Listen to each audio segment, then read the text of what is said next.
नमस्कार, मैं और उमेश चंद राणा आपको सीधी लाइव तस्वीर दिखा रहा हूँ मिर्ज़ापुर से।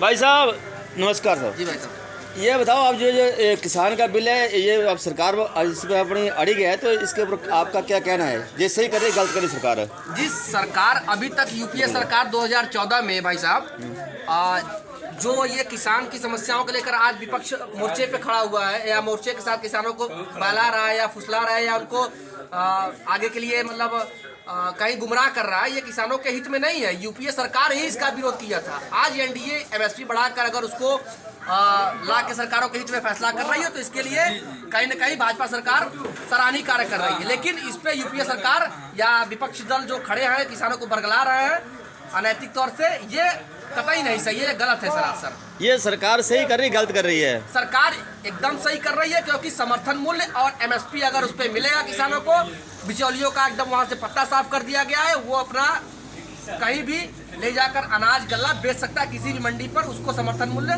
2 गुना मिल रहा है। इसलिए तो मैं सरकार का इसमें समर्थन करता हूँ। आप अपना जो है फसल मंडी में बेचने जाते हो कि बाहर बेचने जाते हो? नहीं, मैं किसान, जो भी किसान भाई है हमारे, वो अपना फसल कहीं भी बेच सकते हैं। ये अब नहीं रह गया कि नहीं आपको इसी मंडी में, आप इस जिले से इस मंडी में ले जाके बेचेंगे। बिचौलियों का रास्ता साफ हो गया। इसी बिचौलियों के लिए ये यूपीए सरकार वाले परेशान है। दलाली इनके बंद हो गई है, इनकी दुकान बंद होने वाली है।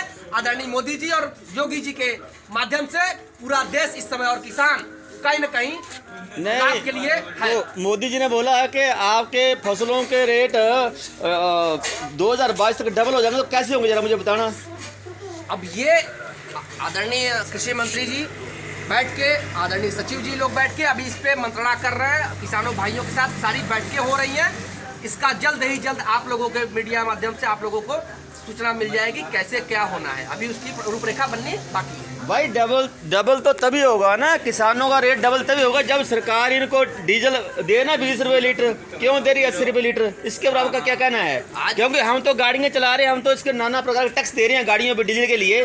तो सरकार किसानों को डीजल सस्ता क्यों नहीं दे रही? अगर किसान अपना माल डायरेक्ट बाहर बेच सकता है तो डायरेक्ट डीजल भी तो ले सकता है कंपनी से। सरकार क्यों नहीं दे रही है? इसके ऊपर क्या कहना आपका? आज ये तेल या डीजल या पेट्रोल के दाम हम नहीं डिसाइड करते हैं। ये कच्चे तेल जब भी बढ़ते हैं तो उसका दाम, उसका प्रभाव सीधे सीधे जनता पे पड़ता है। और ये जनता किसान ही नहीं है, सबके ऊपर पड़ता है। और अगर देश का विकास होना होता है तो टैक्स चाहिए। किसी भी सरकार के पास टैक्स जाएगा तभी विकास होगा। चाहे वो सड़क से देख लीजिए, चाहे संसद तक जो भी विकास होना है वो टैक्स के ही पैसे से होता है। तो पहले ये सरकार नागिन डांस करती ही देखा है पहले जब विपक्ष में 2014 से पहले।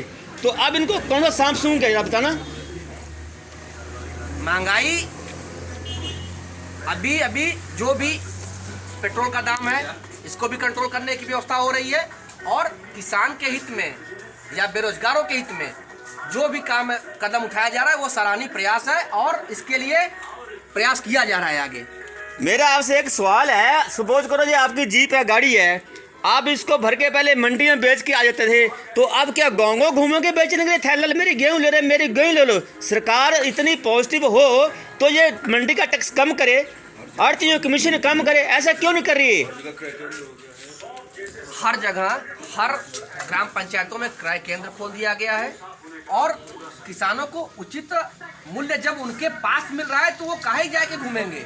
पहले ये व्यवस्था होती थी कि ले जाके बिचौलियों के पास बैठेंगे, अपना फसल ले जाके इंतजार करेंगे कि भैया मेरा अभी आप ले लो, कब लोगे। वो उसमें बार्गेनिंग करते थे कि आपका फसल पहले मंगा लिया गया, मोटा है पतला है, उसमें बार्गेनिंग करते थे। किसान भाइयों को वहाँ पर वो धोखा देते थे। आज ऐसा ये सारी चीज़ों को खत्म कर दिया गया, इसलिए सब बिचौलिया परेशान है। देखो भाई, मेरा काम तो मेन ट्रांसपोर्ट न्यूज़ का है, लेकिन मैं आपको बताऊँ मैं एक बहुत छोटा किसान हूँ।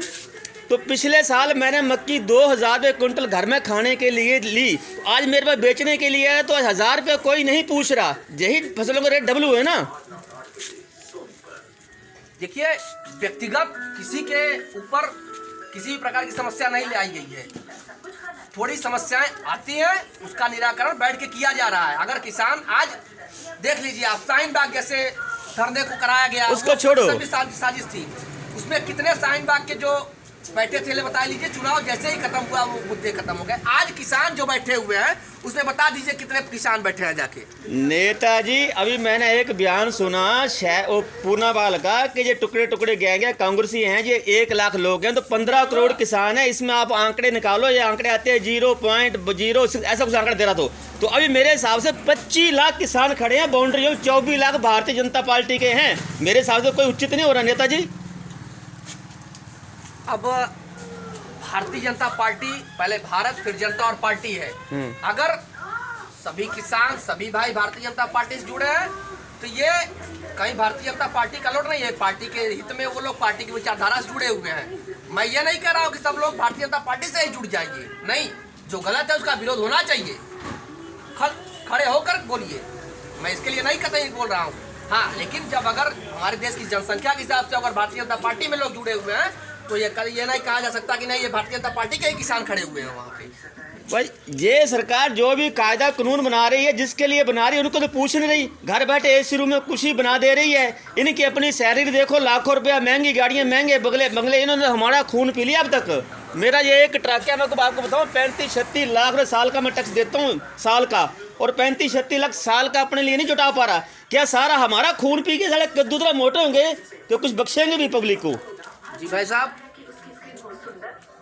4 साल 5 साल पहले, एक पंचवर्षीय पहले आप चले जाइए, मैं 2 चले जाता हूँ, 2 पंचवर्षीय ले लीजिए, आपकी ही बात, जिस रोड से आप जाते थे रोड की हाल को देख लीजिए।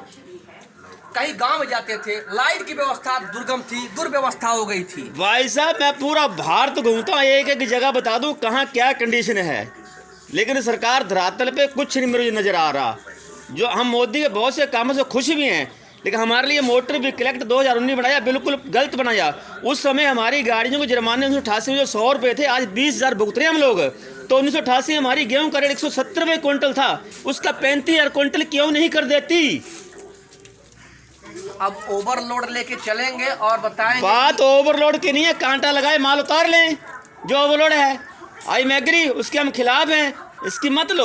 मैं बात कर रहा हूँ जो जुर्माना 100 रुपये भुगतते थे हम लोग, आज वो 20,000 कर दिया गया है। और 1988 हमारे गेहूं का रेट 170 रुपये क्विंटल थे, उसका 35,000 बनता कि नहीं? इसके ऊपर क्या कहना आपका? मैं को पत्रकार नहीं हूँ, देसी पत्रकार हूँ भाई मैं। 1988 की बात, फिलहाल उस समय तुम्हारी मतलब पैदाइश भी नहीं हुई थी। 1988 की बात मुझे नहीं पता, मुझे जितना पता है अपने कैलकुलेशन के हिसाब से कि 1.5 गुना समर्थन मूल्य बढ़ के किसानों को मिल रहा है। और एक आप अगर ट्रांसपोर्ट लाइन की बात करेंगे तो मैं उसके लिए भी आता हूँ, उस पर भी बात करना चाहता हूँ। अगर 20,000 जुर्माना 100 रुपया से बढ़ा के कर दिया गया, लेकिन उसके बावजूद लोग नहीं मान रहे हैं, इसका क्या मतलब है? गाइडलाइन को मानेंगे कि नहीं मानेंगे? रूल और रेगुलेशन को मानेंगे? हम गाइडलाइन मान रहे हैं। जो नेता के रिश्तेदारों की गाड़ियां, उनकी हाइट कर दी 15 फुट डब्बे और हमारी कर दी 13 फुट। वजन हमारा क्षमता से बहुत कम होता है। अभी मेरा ट्रक में 170 क्विंटल माल है, 300 क्विंटल की कैपेसिटी है, लेकिन उसमें भी रापड़गंज जाएंगे, टीआई खड़ा हुआ सुबह आया था 5 बजे, रात आता 11 बजे। वो किस लिए कर रहा है? ट्रैफिक का मतलब होता है, ट्रैफिक टीआई का ट्रैफिक स्मूथ फ्लो कंट्रोल करना, वो तो लूटने के लिए आते हैं। इसके ऊपर आपका क्या कहना है? उसमें भी आप स्टिंग ऑपरेशन कर सकते हैं। और ये आप कहेंगे कि तमाम नेताजी लोगों की गाड़ी, तो उसके लिए भी आप फ्री हैं। आप हमारे जनता के एक हमारे स्तंभ हैं, आप लोगों के सामने लाइए, उनको उचित दंड दिया जाएगा। अगर नहीं दिया जाता है तो फिर इसके खिलाफ उसकी भी बात होगी। ऐसा नहीं है कि नहीं कोई लूटने के लिए खड़ा किया गया है, किसी को इतना अधिकार नहीं है लूटेगा। इस सरकार में जो लूटेगा वो जेल के पीछे होगा। मैं आपको बहुत पुरानी बात बताऊं, 1988 लेके मुझे ज्ञान है। मध्य प्रदेश में मैंने 2001 में लेटर लिखा, श्रीमान अटल बिहारी वाजपेयी जी को, प्राइम मिनिस्टर थे वो, लेकिन वो लूट पर आज भी चल रही है। करोड़ों रुपए की सरकारें कई आ रही कई जा रही। 3 बार उसके बाद आए दिग्विजय सिंह, उसके बाद आए 3 बार शिवराज सिंह, फिर आए कमलनाथ जी, फिर आए शिवराज जी। वो लूट बराबर जारी है। वो पैसा हमारे घर में जा रहा है, वो नेताओं के घर में घुस रहा भाई। वो अब कहाँ घूम रहे हो नेताजी?